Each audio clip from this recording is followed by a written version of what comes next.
Hello friends, आप सभी लोगों का स्वागत है। आज हम बात करने वाले हैं एसजेएस एंटरप्राइजेज लिमिटेड के quarter 1 financial year 23 earnings presentation जो इनका आया है। ये कंपनी जो है, जैसे आप देख सकते हैं इस इमेज के अंदर, ये आपकी कार्स के अंदर, बाइक्स के अंदर डायल्स होते हैं एंड काफ़ी सारे और एस्थेटिक्स होते हैं, उसको ये कंपनी प्रोड्यूस करती है। आज इस कंपनी को इसलिए लिया जा रहा है, पहले एक बार आपको इसका चार्ट पैटर्न दिखा देते हैं।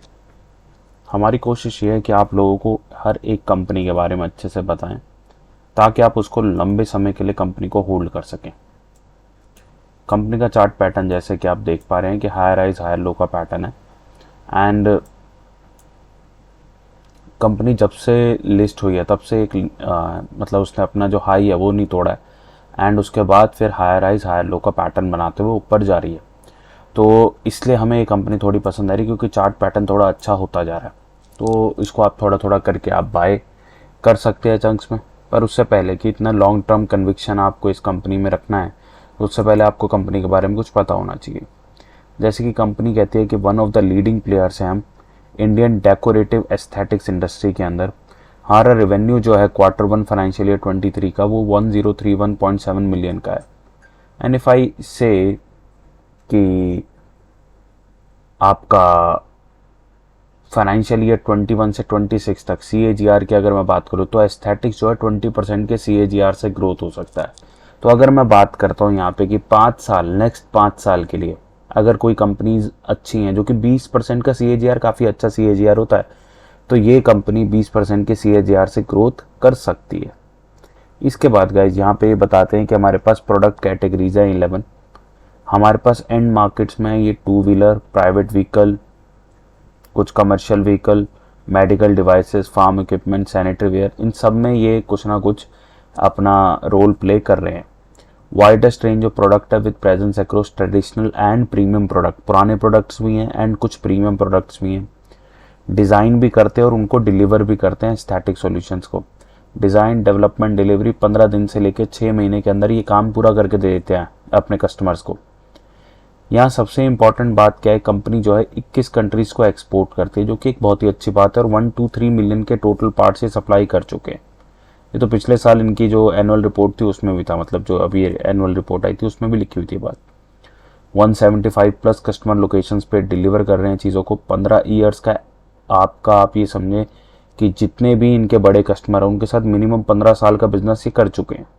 अब गाइस बात ऐसे कि अगर 15 साल का बिजनेस कर चुके हैं, दैट मीन्स कंपनी के जितने भी कस्टमर ये एक्वायर करती है उसको लंबे समय तक मेंटेन करती है, यानी रेवेन्यूज इनके आसानी से नीचे नहीं गिरेंगे आने वाले टाइम में। कंपनी 20% CAGR से ग्रोथ कर रही है।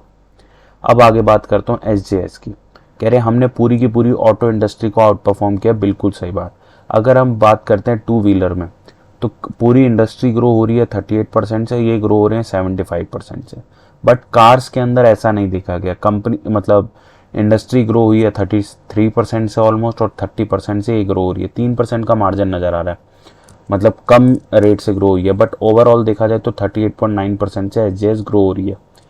कार्स वाले में इतनी परेशानी लेने की बात नहीं है। उन्होंने लिखा है क्यों ऐसा है, क्योंकि चिप की अवेलेबिलिटी कम है एंड एक्सपेक्टेशन है कि ये फेस्टिव सीजन में बढ़ जाएगी राइट नाउ। यानी देखा जा सकता है कि कुछ ऐसे फैक्टर्स की वजह से ये ग्रोथ पूरी नहीं आ पा रही है जो कि टेम्पररी है, जैसे कि rising fuel prices, Russia Ukraine war, and थोड़े आने वाले टाइम में ये कंपनी बहुत ही ज़बरदस्त रिटर्न्स और जनरेट कर सकती है क्योंकि ये प्रॉब्लम्स इनकी दूर होने वाली है। Despite quarter on quarter impact on exports, SJS maintain quarter 4 financial year 22 sales momentum. जो मोमेंटम था सेल्स का आफ्टर एक्सपोर्ट्स पे इम्पैक्ट आने के बाद भी इन्होंने मेंटेन करके रखा है क्योंकि ये कंपनी अपने बिजनेस को बढ़ाती जा रही है। रेवेन्यूज़ की बात करें तो 39% ईयर ऑन ईयर बेसिस पे ग्रोथ हुई है।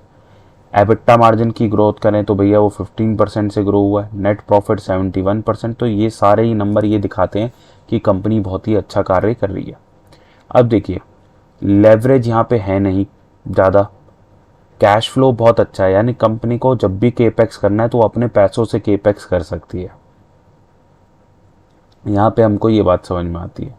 यहाँ पे कुछ बातें हैं जैसे वर्लपूल, कॉन्टिनेंटल, मारेले, स्टेनलांटिस, इन सब कंपनीज के साथ ये काम कर रही है। एक्सोटेक इन्होंने परचेज कर ली थी एंड इन्होंने क्रोम प्लेटेड पार्ट्स वर्लपूल को बेचे भी हैं।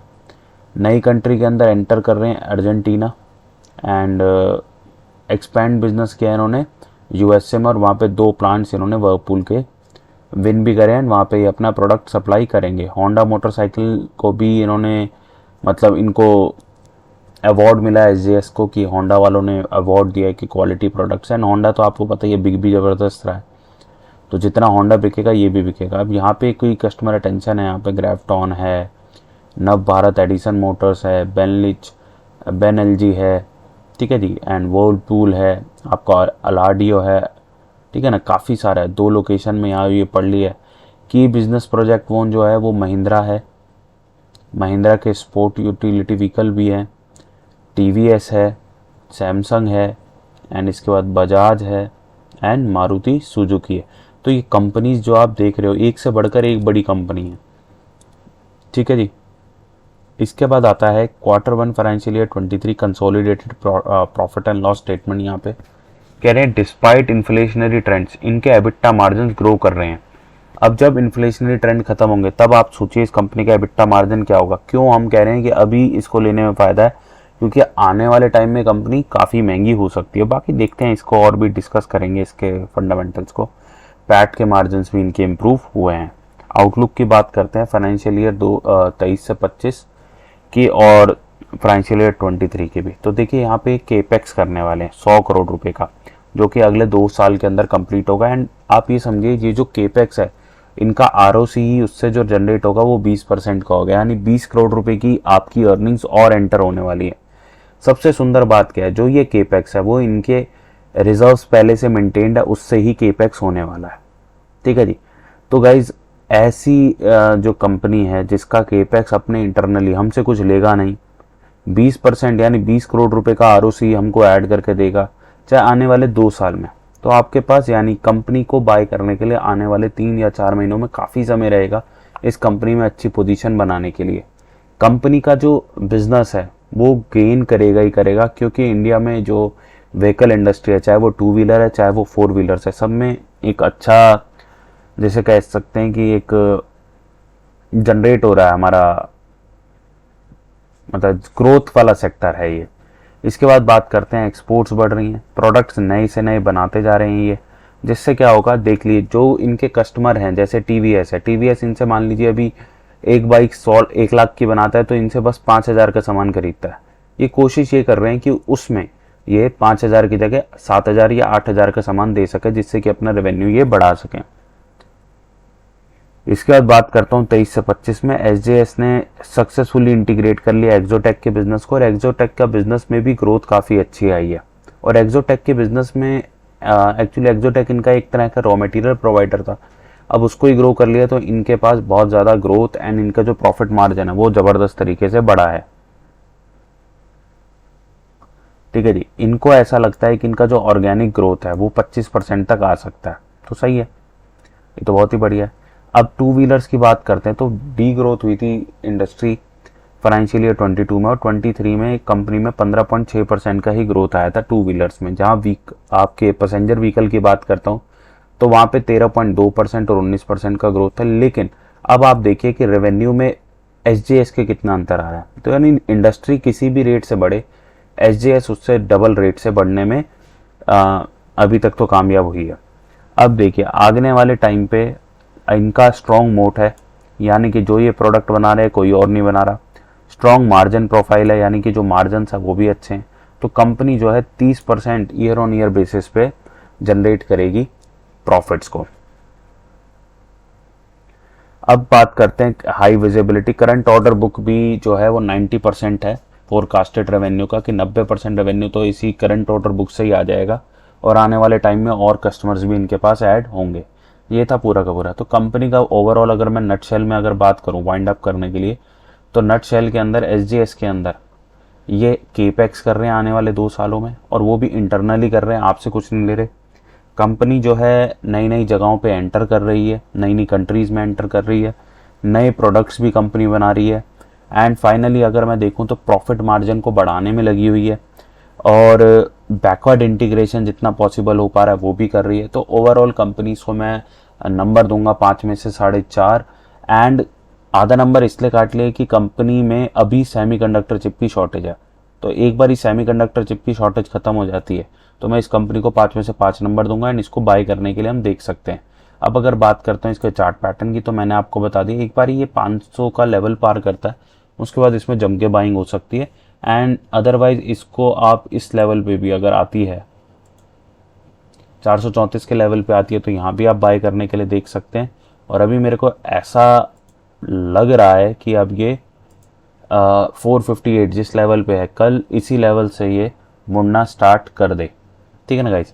तो एक बार ये मुड़ना स्टार्ट करेगी और उसके बाद हम लोग इसको बाय कर सकते हैं और यहाँ पे भी थोड़ा थोड़ा आप चंक्स में बाय कर सकते हैं। कंपनी हमने आपको दिखाई है फंडामेंटली स्ट्रांग है। अब ये आप क्या कहते हैं इसका एक बारी ना पी वगैरह पढ़ लेते हैं। पी दे रखा है यस 24.5 के पी पे कंपनी। आर हमारा 20.5 का, आर 15.5% का, बुक वैल्यू 117 की है। तो काफ़ी महंगी कंपनी नहीं कह सकते, कंपनी सस्ती है, ठीक है। पी रेशो का वो देख लेते हैं मैप। हाँ तो ठीक है, मीडियन पी 25.5 का, कंपनी भी 24.5 पे चल रही है। तो कंपनी एकदम न्यूट्रल है, ना ज़्यादा महंगी है ना कुछ है। और कंपनी का डिविडेंड पे आउट जो है 25.5% का रहेगा। ये कोई खास बात नहीं क्योंकि डिविडेंड पे आउट है, डिविडेंड यील्ड नहीं है, ठीक है जी। तो घबराने की कोई मेरे को लगता नहीं है बात है।